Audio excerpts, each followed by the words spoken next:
আমরা আবার ফিরে এসেছি আমাদের থ্যাঙ্কসগিভিংয়ের রান্নায়, টার্কি। এবার আমরা দেখাবো আমাদের ইনগ্রিডিয়েন্টসগুলো যেগুলো আমরা ইউজ করব স্টাফিংয়ের জন্য। প্রথম ইনগ্রিডিয়েন্ট হলো আমাদের পেঁয়াজ, 2টো গোটা পেঁয়াজ কুচি কুচি করে কাটা। এছাড়া আছে আমাদের সাথে হলো সেলারি, যেটা আমরা ছোটো ছোটো করে পিস পিস করে কেটেছি। ইন্ডিয়াতে সেটা পাওয়া যায় না, পাওয়া যেতেও পারে, জানা নেই। ঠিক আছে, থ্যাঙ্কসগিভিংটা তো এখানকারই।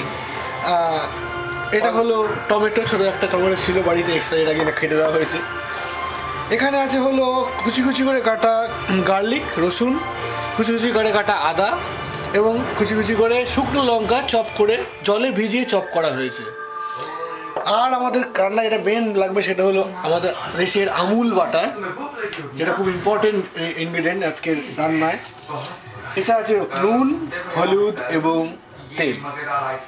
এগুলো আমাদের ইনগ্রিডিয়েন্টস। এবার আমরা যাবো রান্নার দিকে, যখন রান্না শুরু করবো তখন আমরা রান্নাটা দেখো।